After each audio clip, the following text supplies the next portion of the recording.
Keep up with Scottish football with your host, John Turner. So today's guest on the Low Ball Show is a sports journalist, broadcaster, writer, author, and I believe childhood St Mirren fan, Bill Leckie. Bill, how you doing? I'm very good, John. Thanks for and still adulthood St Mirren fan. So with St Mirren, did you grow up near there in Paisley? Yeah, I'm Foxbar in Paisley. So me and my dad went. Actually, my big sister never forgave me because my sister's 7 years older than me, and my dad used to take my big sister to the football. And then as soon as I came along and I was big enough, she get dumped onto my mum on a Saturday, and I started going with my dad to the games, and that was us. I was going to St Mirren from when I was about my first game. My first game was when I was 18 months old. 1964, we were away at Dundee. We got beaten 9-2, St Mirren's biggest defeat of the century. And when I was big enough, my dad always said to me, "Right, son, it can never get any worse than that." And it never did get any worse than that. So, I grew up in Paisley, so I remember going to the Old Love Street, and my dad, he grew up a St Mirren fan. In fact, we went kind of fairly recently to the St Mirren B team game against Albion Rovers in the Albion Cup. Rovers, yeah. And we went along to that recently, which, to be fair, was a slightly better standard than I was expecting. It's a funny thing putting the Premiership B teams in against lower league and Lowland League teams. It's kind of apples and oranges, isn't it? Because the B team. I mean, I know some we played likes of the boy Stav Namani. It's just coming from Israel, but mainly it's boys who don't really have first team experience. Yeah.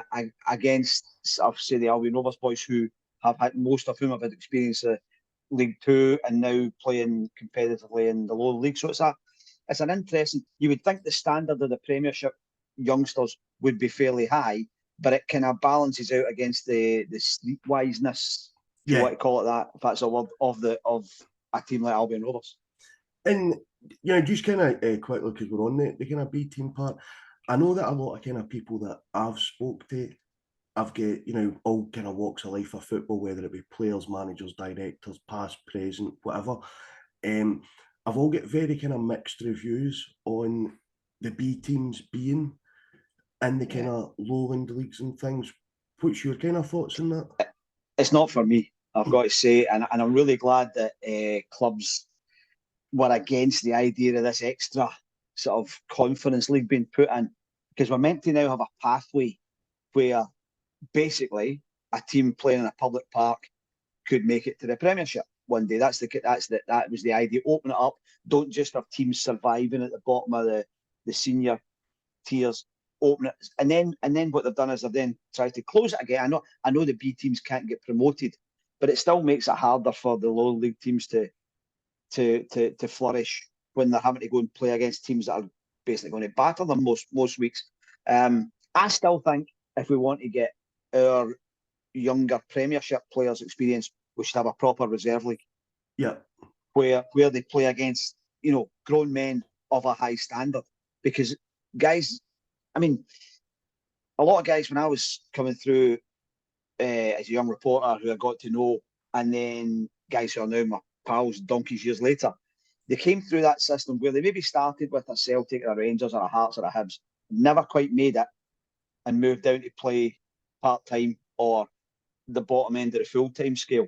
But what they never forgot was playing reserve team football, where you would be a 19-year-old boy, an 18-year-old boy, playing centre-half in an Old Firm reserve game, and playing beside you with, say, Mick McCarthy coming back from injury, and playing centre-forward for Rangers with Sandy Clark coming back for injury.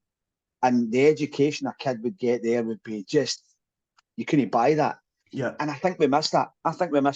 So I think it's an artificial thing to put Premiership B teams into what should be a competitive league. I think one of the things that there was kind of a lot of talk around was, people in B teams, so supporters and things that maybe don't always get to the first team games and stuff will want to go and they'll want to see what's coming through. But I've went to a few and I've never really seen a massive difference in crowds that you would expect at a kind of regular low league match.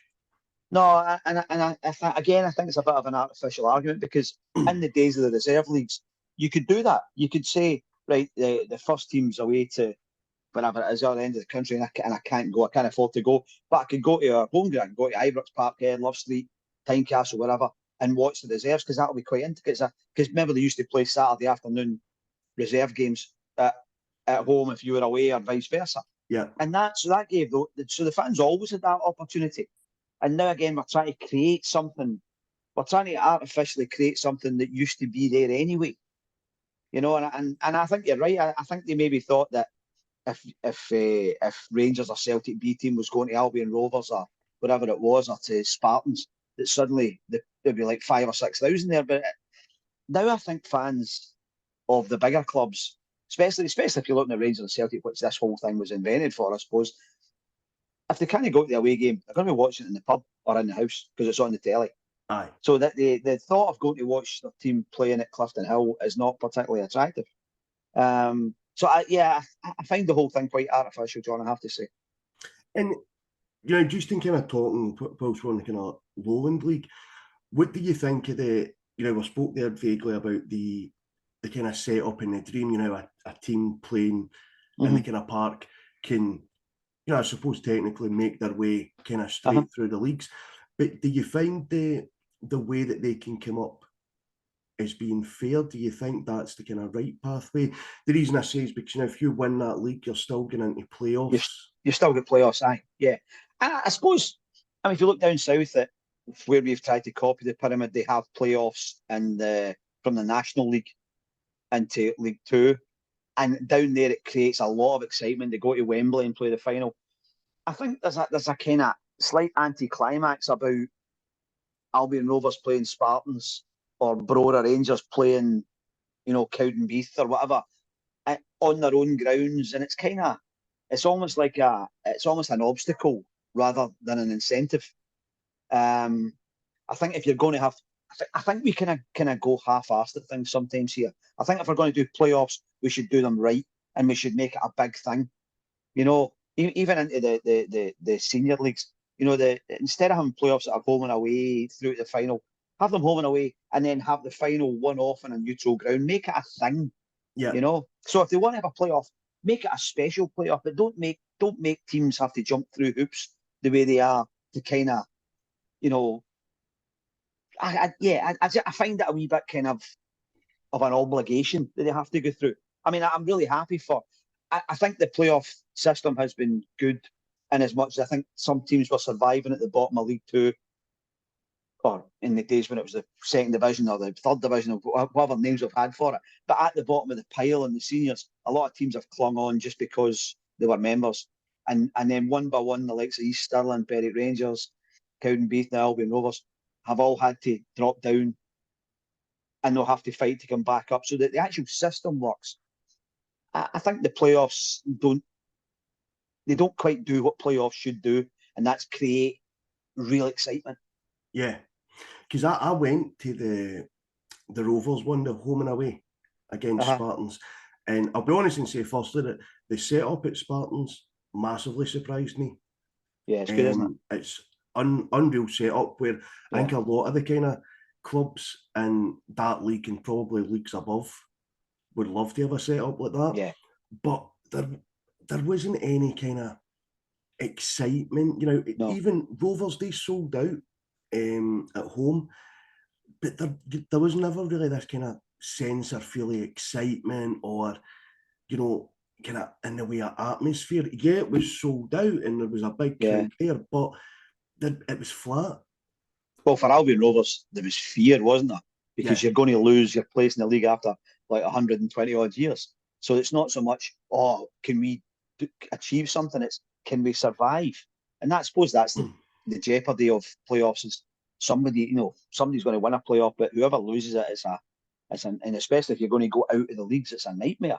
And one way I think possibly going out of the senior leagues might be a relief to some clubs because they've been plodding, and maybe it gives them a chance to reset and rethink and start again.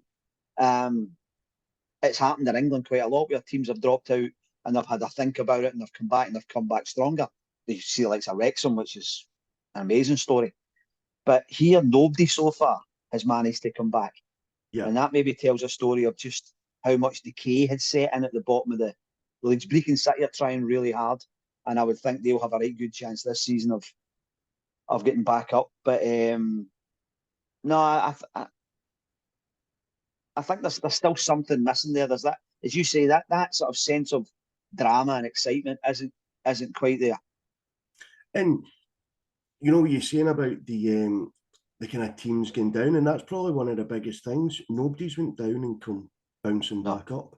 Which, you know, as you say, teams like Albion Rovers, for example, they flirted down the bottom for many a years. Going down and maybe getting a chance to that, but it shows you the kind of level of even playing field. Yeah. It's down there now. You know, I've seen Trinent, they played, Rovers played them in the Cup last night, and it was 2-0 Rovers won, but it wasn't, by all accounts, a kind of walkover that I think a lot expected. I mean, a different day, the result would have been different. Well, I think one thing you see is that quite clearly is that the teams that are coming up into the seniors and the teams that want to come up are getting the investment. Yeah. Well, it's a completely different story whether the investment is fair and whether it's right the way it's been spent. That's another story. But when you see the teams going down, East Stirling, Berwick Rangers, Albion Rovers, Cowdenbeath, really the investment wasn't there. They were playing in grounds that were starting to fall apart and players didn't want to go to them. Whereas teams coming up like Kelty and Bonnyrigg and Annan before that, you know, Cove Rangers, when they came in, these clubs have got money coming in behind them. And the next one's coming up that, you know, your Darvals and East Kilbrides, and there's money behind them. And in the game these days, it's investment and momentum. Investment creates momentum for teams, you know, and they're getting, if you've got a choice of going to Darvel or East Kilbride or Albion Rovers or East Stirling, you're going to go to one of the ones where the money's coming in. Yeah. You know, I was one of the first games I went to this season. I went to see Kyle Lafferty's debut for Johnson Borough against Renfrew. Now, Renfrew tripled their usual gate. They'd normally get about 200. They had roughly 600 people there. Their hospitality stuff was mobbed out, you know, and you could see the sense of, wow, this you know, Kyle Lafferty's coming to play for Johnson Borough. And teams like that are creating momentum through investment. I'm not sure whether it's a good thing for a club at that level to be paying that amount of money to one player, but that's their thing. But they are definitely, those clubs coming up are creating this momentum, while the clubs coming down are just kind of stagnating and drifting a little bit. And you know, with you being at the game, I suppose I want to ask, how was it? How did Kyle Lafferty play? Did he look above? The first thing you noticed was when he came out. I was watching the warm-ups, and Renfrew were out first warming up, and I'm looking at the centre halves, and they're quite big, burly guys. When Lafferty came out and stood beside them, he just looked like an absolute mountain. Now, if you saw Kyle Lafferty playing for Kilmarnock last season, you say, he's a big, tall guy, and he's all right, but the centre halves were maybe bigger than him. Yeah. But now, at that level, this guy stood out as an absolute unit. And his touch was a mile better, and his movement and his speed of thought. So, I mean, he's levels and levels and levels and levels above there. And he scored 2 goals and then came off after an hour, and he had barely tried. I don't mean that in a bad way, but he didn't have to. Didn't have to bust a gut. He knew where to be. Guys around about him were reacting to what he could do. So, I mean, for Johnson Borough, it's an absolute no-brainer that if you have the money and you can get a guy of his quality, then Graham Dorrans as well is there. You're going to get that kind of player. But it's amazing the difference. It's like if you ever play 5-a-sides or something against an ex-professional, and even though he's running about with a beer belly, the guy will still just run rings around you because they've got something that we don't have, you know?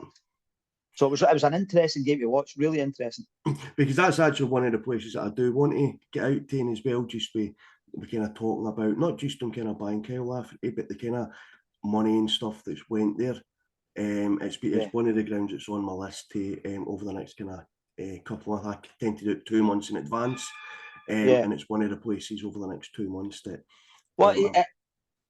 Jamie McKim, the manager at Johnson Borough, is a very interesting guy when you talk to him about the money, because the automatic feeling on the outside is, well, somebody's come in and they've thrown big bucket loads at this guy that 6 months ago was playing in the League Cup semi-final, and what they're thinking about, and there must be something iffy going on there. Yeah, Jamie says, no, this is part of a plan where we're not trying to get players in who will get us up one level. We're trying to bring players in that are 3 and 4 levels above us to drag everything with them.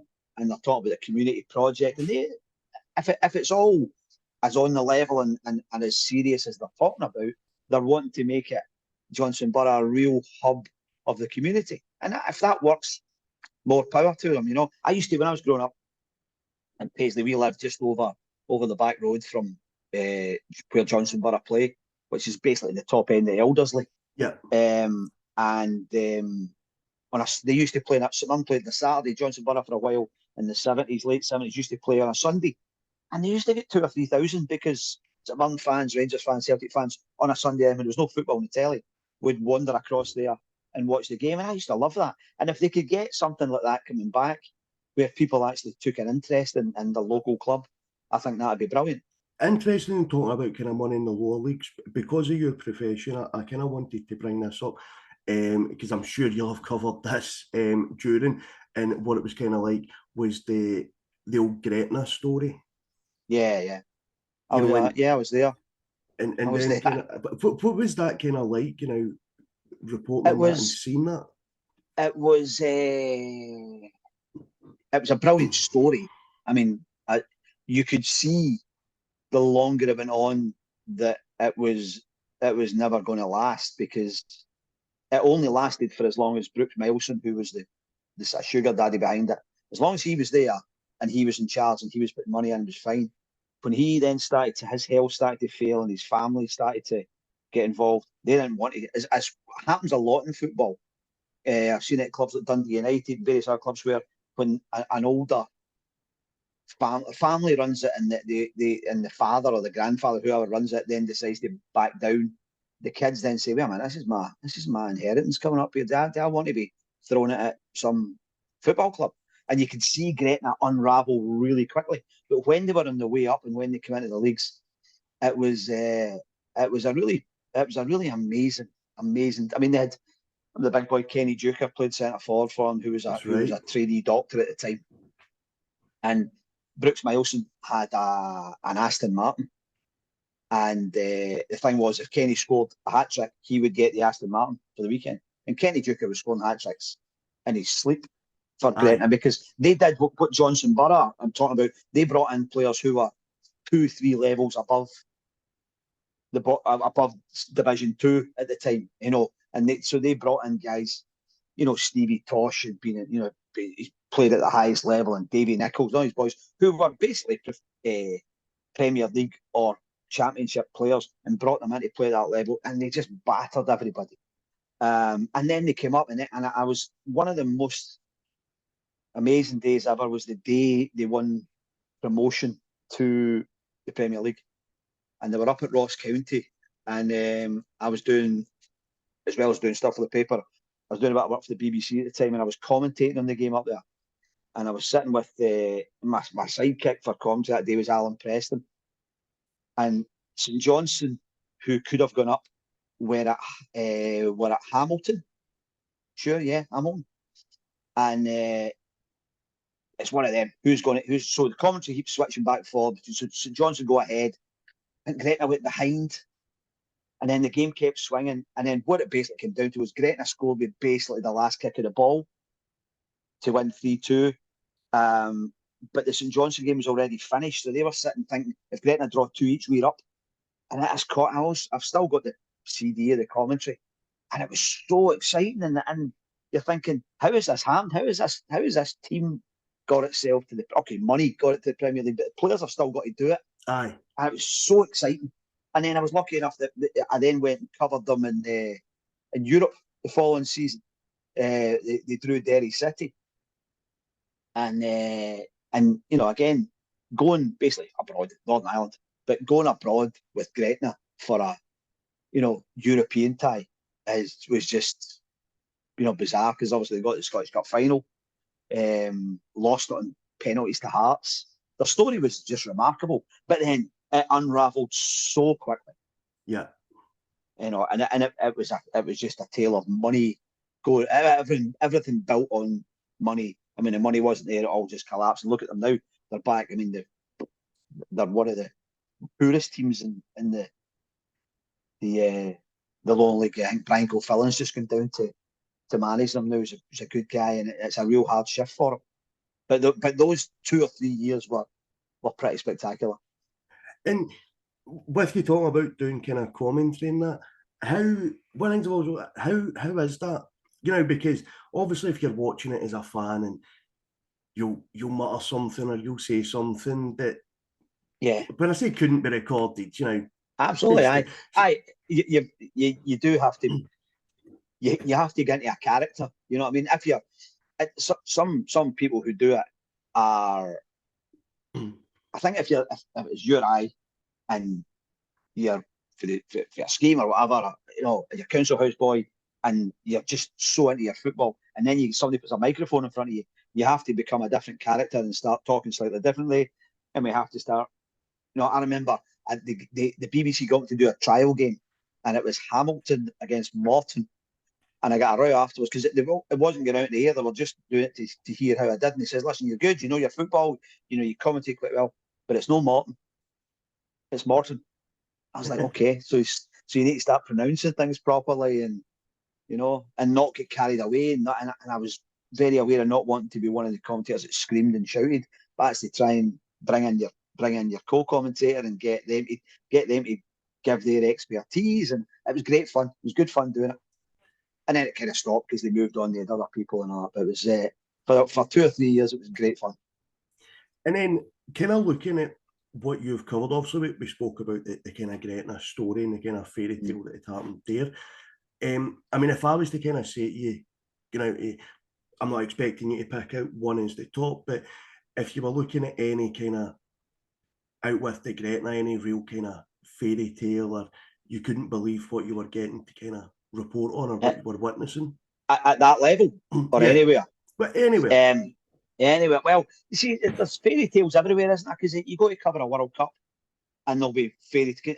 In 2002, I was in Japan and South Korea, and of course, South Korea, as one of the hosts, went to the semi-finals. Yeah, which was one of the, oh man, it was just amazing. You know, nobody thought they would get out of the group, and next thing they're beating Spain, and then they're in the quarterfinals, then they've got Germany in the semi-finals in Seoul in their own home city.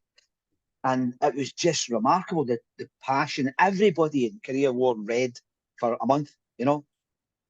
And one of the great things about it was, obviously, there's the border with North Korea, and the two of them are still technically at war, right? So you come up with this bit called the demilitarized zone between the two countries, it's like a big long strip, North and South Korea. And in this demilitarized zone, there's a kind of no man's land. There's a wee hut where they hold any negotiations they have to do. And on that side over there's North Korea, and their soldiers are on the border. And in North Korea, it was the old Kim that was there. He had said these people, these government, listen, South Korea are not in this World Cup. They don't exist.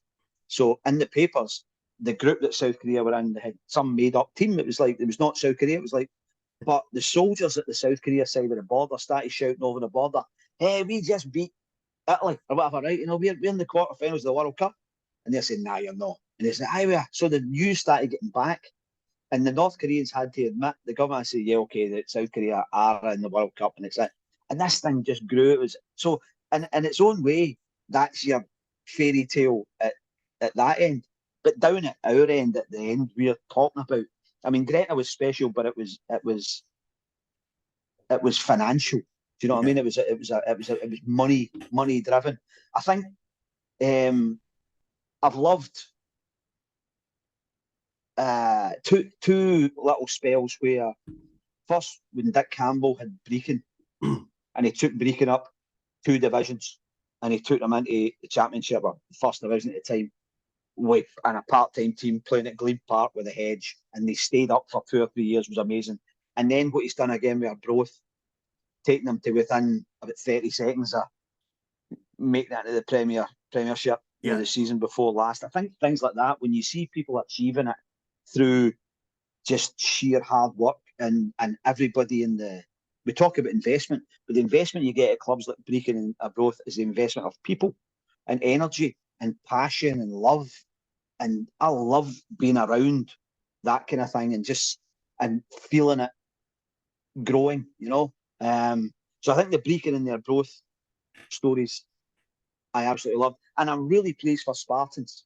I getting into the senior leagues this season. Back in whatever that was, 2004 or 5 now, when they had their first Scottish Cup run, when they were still playing at the old City Park, which is a big slope and it was manky, and it was just up the road from the new stadium they've got. And they got through to the last 16 of the Scottish Cup. I had been up at Arbroath and they beat Arbroath 4-1, and it was a brilliant day. That was sensational. It was a great day. And then they drew Livingston, who at that time had a bit of money and stuff. And Livingston beat them 4-0 in the end at City Park, but it was close for a while, Yeah. And ever since then, I stayed friends with Mike Lawson, who was the manager, and Sam Lynch, who was his assistant, and some of the players. And I've watched them over the years change, and then they changed from, because obviously Spartans used to be the Edinburgh University Old Boys Club, and then they opened it up into this new community thing, the Spartans Community Football Club, and they moved to the new ground, and they've started doing such good things for the people in the area. Really some of the toughest areas in Edinburgh, and they get out, and I don't know if you know this, but every day of the week, the ground you're talking about, that lovely facility, is open every day, and kids who don't really have very much can come in and get a meal when they don't usually get a meal, and they can kick a ball about and stay safe rather than be on the streets. And their parents or their family can come in as well and meet other people, and they have some kids in the area who are deemed too challenging to be in normal school. There's a classroom in there that they come in and they bring in their own teachers. So Spartans have evolved into this fantastic thing that's far more than a football team. But the fact that they're now in the senior leagues at the same time is brilliant. And I went there, I was at the first game of the season when they beat Dundee United. That must have been good. Which was tremendous. I mean, no harm to Dundee United. I'm a good friend of Jim Goodwin. But Dundee United bring about 1,700 fans or something, and Spartans have got their 300 or 400 regulars. Oh, and the stick that the Dundee United directors were getting was, you know what it's like there. You've got that behind one of the goals, there's a kind of clubhouse with a balcony. Yeah. So the fans were all lined up at the back of the goals, waiting for Jim Goodwin and the players coming off. And then somebody looked up and noticed that the directors were on the balcony, and suddenly they turned away from Jim and the players, and it was the directors getting it, and Jim and the players sneaked into the dressing room while the heat was off. Because I did see there was a few videos firing about social media, more so just kind of showing the fans being raging and kind of the giving stick in that. But then, and again, I totally get it was a great result for Spartans. Probably beyond the realms of what, let's be honest, they would have thought in the last few years they would have ever achieved. Yes, absolutely. But I think part of that as well looks at that Viaplay Cup. You wonder how seriously a lot of the managers take it, because it's very early in the season. Yeah. Some of these teams have only had a few weeks, if that. That's the argument that a lot of actually Lee Johnson, Hibs obviously weren't in the group stages because they were playing in Europe. Lee Johnson was there that day and came up and stood beside we were on that wee balcony behind the goals as well. It was the only place we could go and sort of cover the game.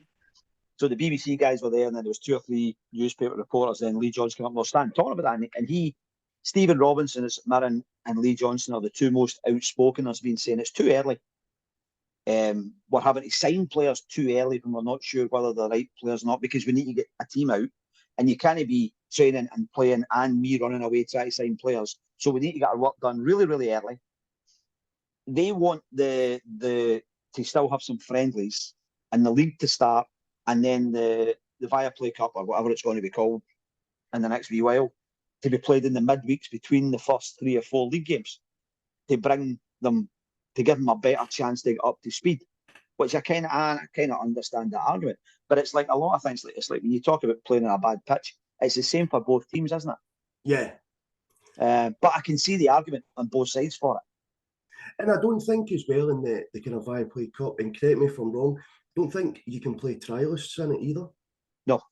So No. therefore it's whoever you've got signed. Whoever you've got. So you've had, like I think Morton went into one of the games with, I think, 3 subs. And, you know, so, and there's maybe one of the good things is some young kids get thrown in who maybe wouldn't get a chance before, and it's a chance for them. But you watched Dundee United that day, for instance, at Spartans. The Spartans had basically the team that brought them up in the end of May were still the team that played on the first day of this season. Dundee United had a new goalkeeper, a new back four, a couple of new midfield players, and they basically didn't really know each other. And so you could see in the first 20 minutes, was that yours, that he might, and they were suddenly they were a goal down, and then they were all over the place, and you could understand why managers think it's too soon. I mean, St Mirren went up to Montrose in the first day of the season, lost 1-0, then got their act together in the next few weeks, and they won the rest of the games and they qualified. But it's very easy in that tournament that one defeat can put you out. Yeah. And you look at Hibs last season. When Lee Johnson came in, they made such a mess of it in the I call it League Cup, right? They made such a mess of it. They lost they lost to Falkirk. Did they lose to? Can't remember which one. It was a non-league team. And it doesn't matter. By the time they came to play Morton, I went and they played They played a player who was suspended, Rocky Bashiri, and then that got thrown out of the tournament. So their season's in chaos before they even get to the league. Aye. You know, so I think some managers adapt to it and deal with it, and some managers don't adapt to it and they don't deal with it. But I would rather we had competitive football at that time of the season than friendlies that you're paying a lot of money for to see teams make 9 substitutions. You know what I mean? Aye. And you know, talking then about the kind of results and that from the cup, because then when we kind of transition more into the league, I mean, I think Goodwin had a far better start in the league, yes, than he did in the cup. Well, he's a good example. He's a good example. He lost at Spartans. He then lost at home to Partick Thistle, and you're thinking, that's them. They're a mess. How long's Jim going to last here? You know, and then they start to get it together. They win one. They win the next one. They start the league with a great win at Arbroath, 4-0 up there on the Friday night.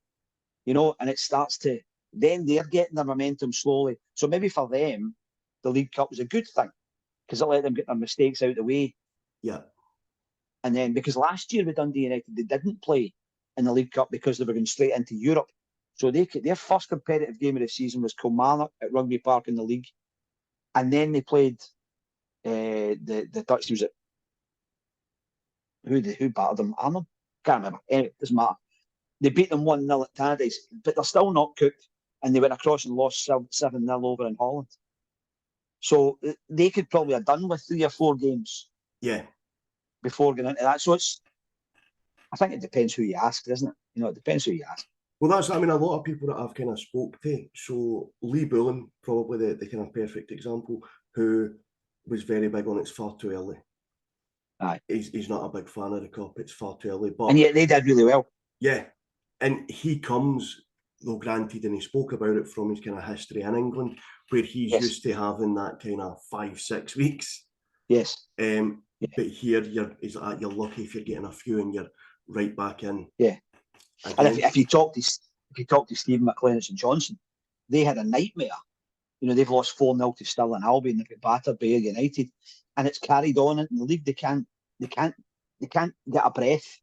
Aye. To just sit and say, like, put your foot in the ball for 10 minutes. Let's rethink. They're just game getting. They're losing, and defeats bring defeats, and confidence starts going. So it's. Yeah, I think it's very much who you ask.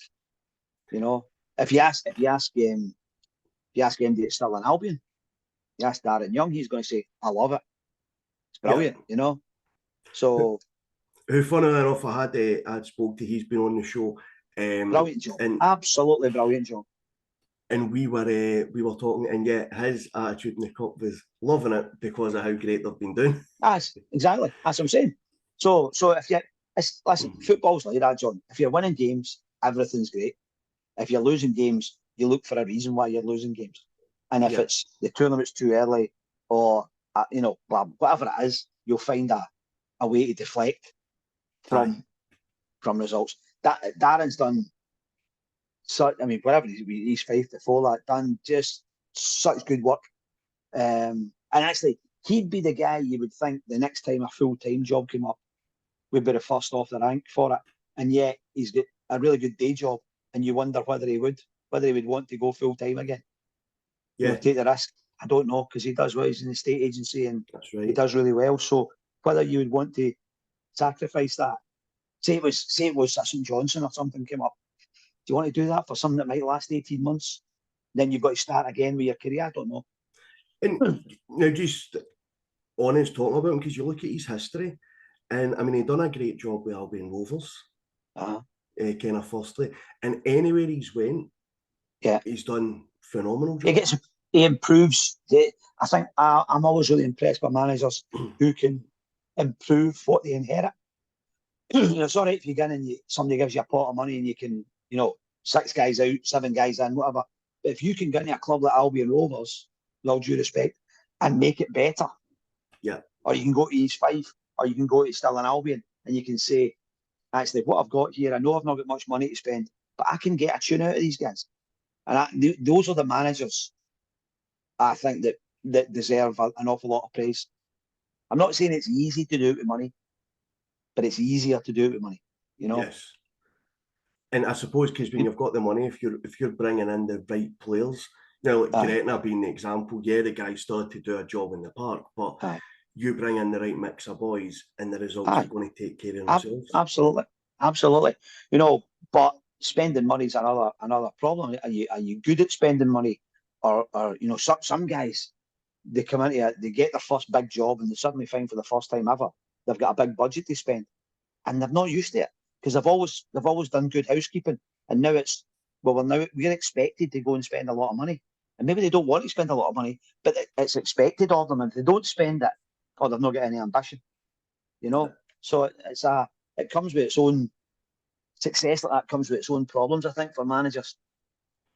And looking at the championship, if there was to be a kind of single team that you would pick out to say, you expect they're going to do really well, or who you think are going to win the league. I mean, I'll be honest and say mine's was, before a ball was kicked, was Dundee United. I found it really tough to see past. Well, there should be a stewards' inquiry if Dundee United don't win it, because they've got the squad, they've got the money, they've got the biggest crowds. So if you're in any league, if you're the biggest club with the most income, and you've got, come January, if they need it, they'll have money to go and bring people in. If you're sitting in the championship with a Declan Gallagher and a Tony Watt and Lewis Moll, you should be winning that league, right? I think pound for pound, Ayr United are the best team in the league for what they have. I think managerially and what they do with the players they have, I think Ayr United are a really, really good team. Inverness have got potential. If this season Dodgy doesn't get the injuries he had last season, because his injury last year was just horrific, he could get up close again. But Lee Bullen just did such a good job last season, And then you lose your centre forward in the summer, you need to go and find another one and start again. But they don't look as if they've dropped an awful lot of stitches so far. It'll be interesting as well, because they brought McGeady in as a player coach. Yes. So I think it'll be quite interesting to see how he does kind of filling in that role. Well, player coach is always a funny role, isn't it? Because how much emphasis do you put on what part of the role? Yeah. How much when you're out in the pitch are you coaching, and how much when you're coaching do you wish you were playing? I think it's easier than being a player manager, which I always think is one of the weirdest jobs in the world. But player coach is a transition for some guys. But you saw, like, when Scott Brown went up to Aberdeen, it just wasn't right. He wasn't either. He was neither the player he was, nor was he the coach he wanted to be. So yeah, it's a. But I think so far Lee Bullen's made good decisions. So I think if I was Ayr United, I would trust them. Yeah. On stuff, 100%. But yeah, they are doing, and there's things happening there behind the scenes. The new people in charge have come in. Little things like I was talking I was at a funeral last week of a friend of mine who's an Ayr United lifelong supporter, and some of the boys down there were saying one of the first things they knew, chairman didn't really come in, the car park was a mess, and it's been re-tarmacked, wee things, so it now looks better when you come in, and you're not getting burst tyres. So, and then you see on the far side where they've always had that weird open terracing with the wee hospitality, they're wanting to build stuff over there, and I think. And to me, Somerset Park, especially in midweek, if you go there for a cup game or something in midweek, it's one of the most atmospheric places to go. You know, with the covered terraces behind the goals and the old stand, and it's one of the last ones. So it's great if they get crowds in there and they're doing well. It's a really exciting place to be. You know, like so when Dundee United go there this season, it'll be great. You know, it'll be really exciting. Then there'll be full house, and it'll be a really good place to be. And I definitely think now, Demon, Dundee United, you seeing it being full house. I mean, that's probably about the top two you've got to say in that league. I think so. I think Inverness will have a say in that as well.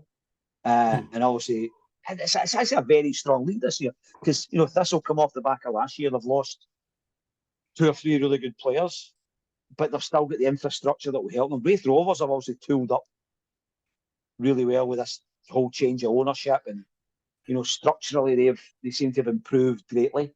And I think Wraith will make the playoffs because they've got goals in them this season, which was a kind of problem last year. You get boys like Callum Smith coming in, and you think, they'll do all right. So I think, but I do like Ayr United. I think pound for pound, if you took Dundee United out of the equation, I would say United were the best team in the league, and then you've got Cali, and then you've got, I think, Wraith Rovers, all really good teams. And then if we're looking at the kind of League One, which I think is interesting because there's that mix of full-time, part-time. Yes. Obviously, it's going to play an impact, but I think over the course of the season, it will play an impact in regards to consistency. But you wouldn't be surprised with some of the part-time teams taking stuff off of full-time teams. Absolutely. And again, we've talked about Stirling Albion. They've come in there, they've won the first 2 games. And they've come in and said, right, we did well last season, we're now going to step up, and we're not scared of anybody. I think, again, if you look at who should win the league, I think if Falkirk don't get out of that league this season, I don't know where they go next. Because they've had seasons where they've been up against Fairman, or they've been up against Airdrie, and I think the last time Falkirk beat Airdrie was about 1927 or something. I mean, they just can't beat them.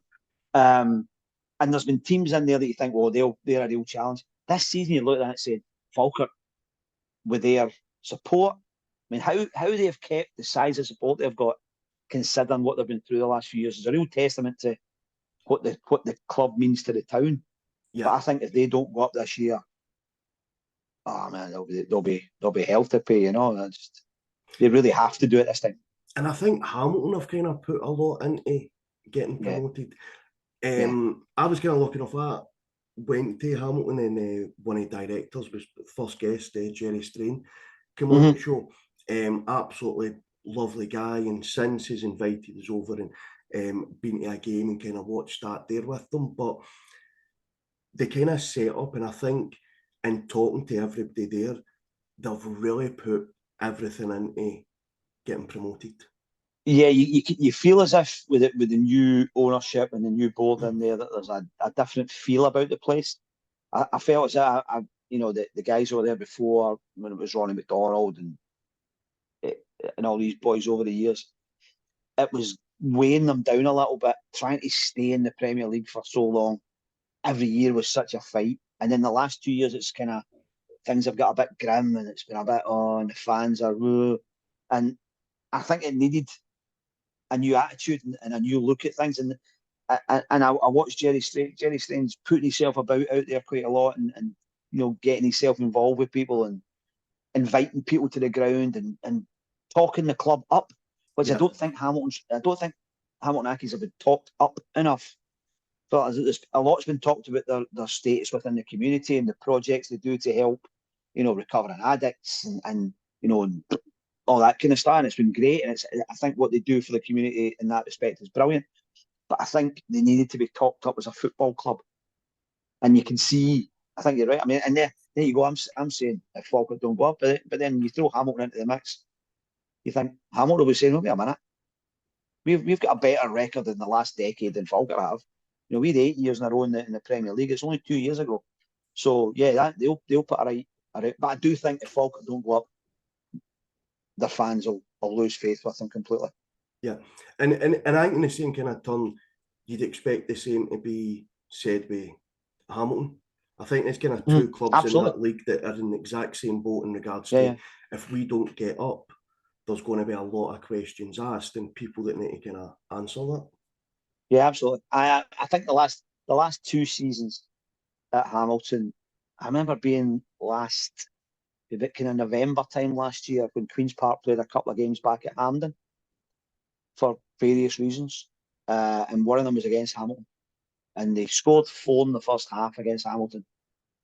And of course, it's the main stand at Hampden, so there's about 2,000 in the ground. They were giving away a lot of free tickets to the local kids and all that.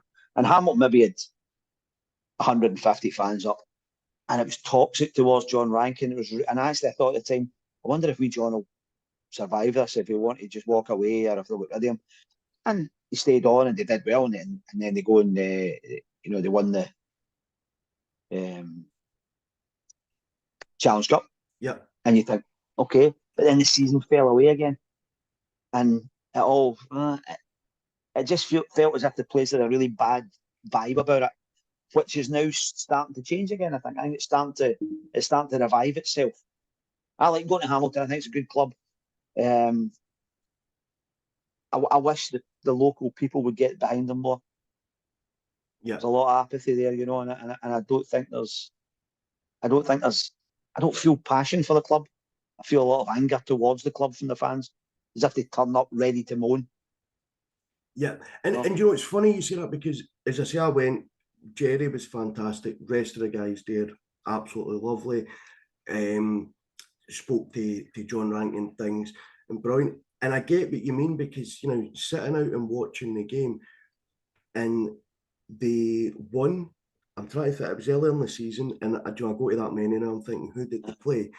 It's evaded me now, but it was your kind of.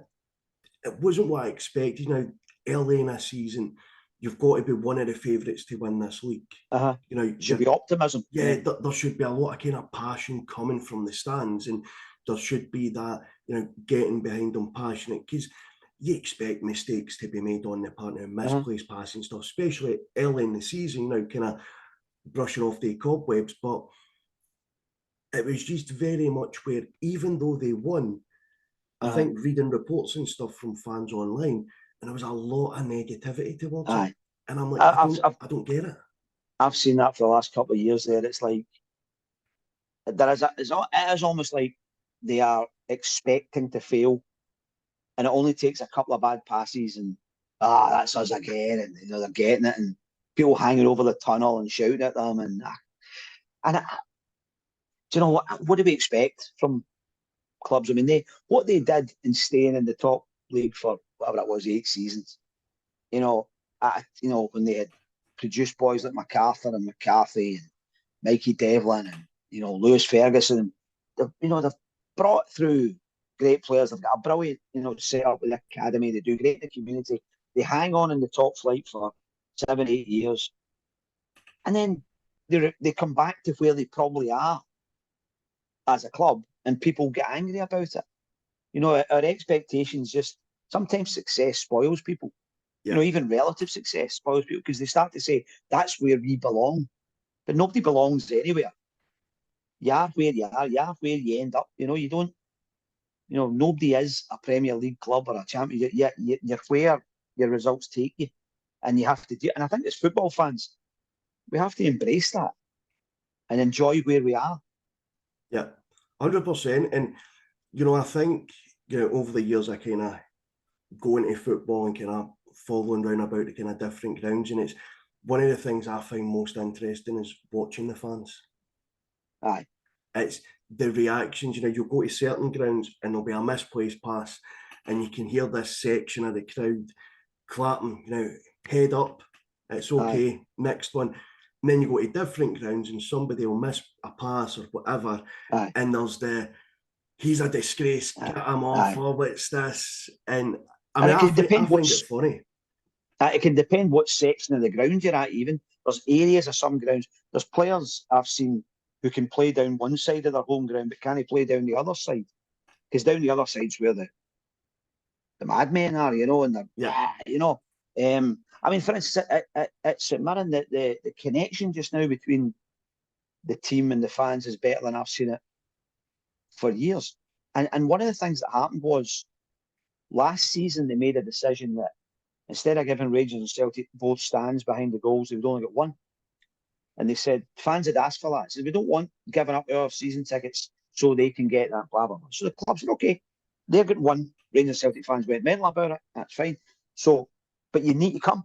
You need to fill the grounds. So on Rangers and Celtic days, as happens now with most clubs, a lot of home fans stay away because they don't want to be around it. That's fine. So the crowds were kind of neither up nor down. But what we do get now is when we play Livingston, Dundee, Motherwell, there's an extra 1,000 or 1,200 that we never used to get because the club now, the fans now feel, the club's on our side. So our overall average home gate that used to be something like maybe 4,500 is now 5,500. It was nearly 7,000 there against Dundee on Saturday. So I think the connection between, at any level, between fans and club is really important. And if your fans are negative and shouting and bawling and, you know, and it's just one bad pass and get them up the road, get rid of the manager, whatever, I think it spreads through the club because players will start saying, I'm a bit scared. Especially young players. I don't want to go out there. You know, and the manager, does he want to come out the dugout and say things in case they're screaming at him? You see clubs where the board can't go to the games because they're getting so much abuse, they don't want their families going there. So I think connection at any level between fans and the team and the club as a whole is really, really important.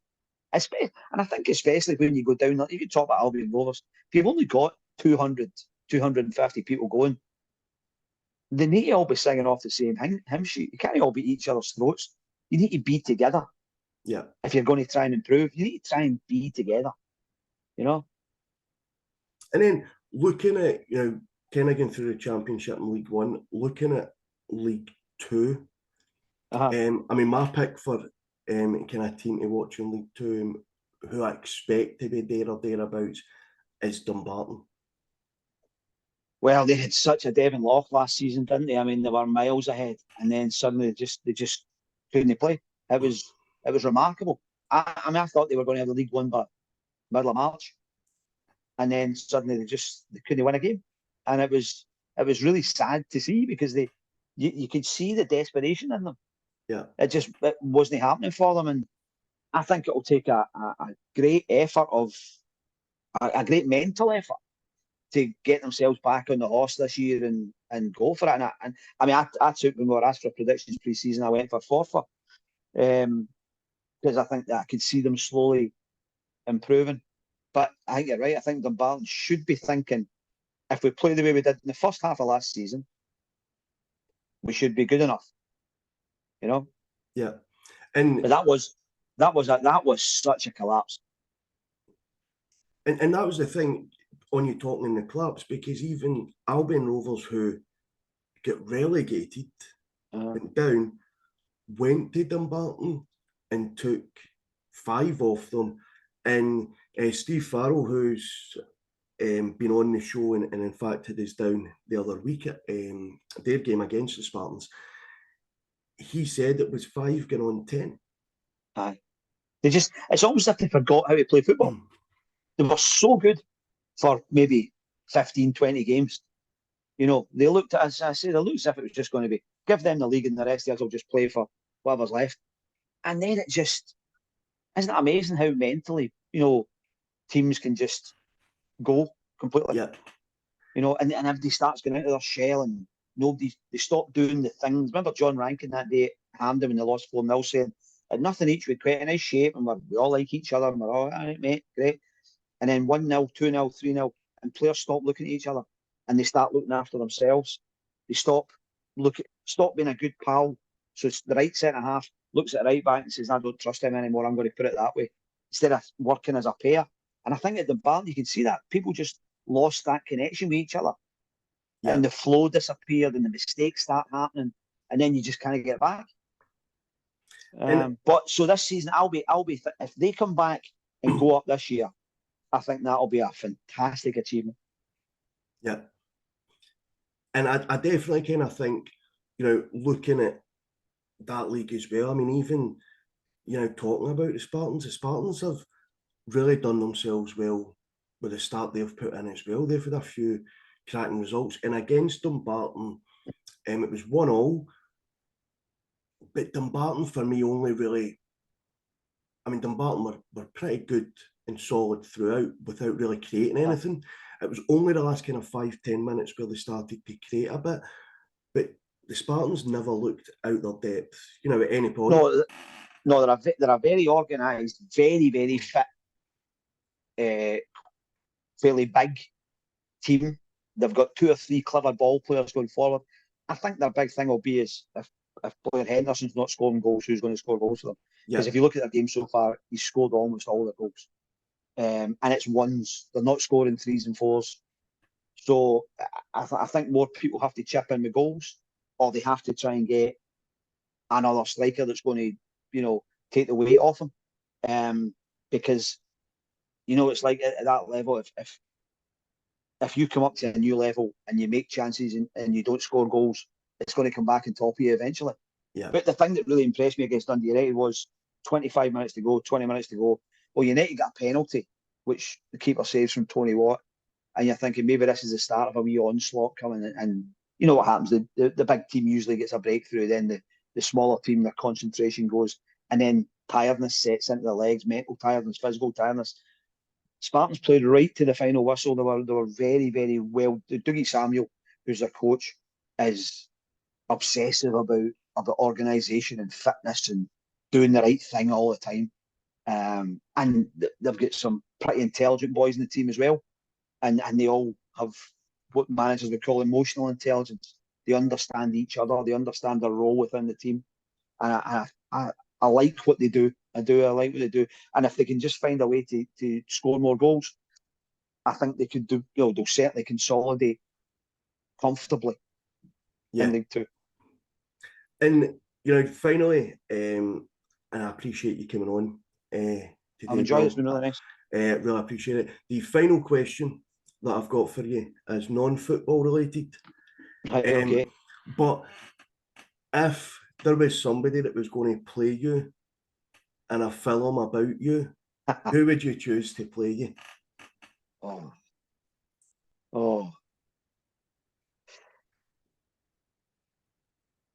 Everybody picks I'm guessing people pick an unrealistic person, Yes. But like, I would have Al Pacino. Do you know, I can see that. I think if you have him on the show at some point, he's not going to say that he wants me to play him. To be fair, one of my favourite things in the whole world is, and actually one of my books that I wrote a few years ago, I took this as the title of the book, was his speech in Any Given Sunday when he does his 6 inches in front of your face speech, which so many football clubs have now used, and sports teams in general have used as a metaphor for team spirit and togetherness. And every time I hear it, I get goosebumps listening to it. I think the wee man is just he can have the role anytime he likes. Well, really appreciate you taking the time to come on this evening. Thank you, and hopefully catch up again soon. I would enjoy that. Lovely to talk to you, John. All the best, pal. You too. Thank you.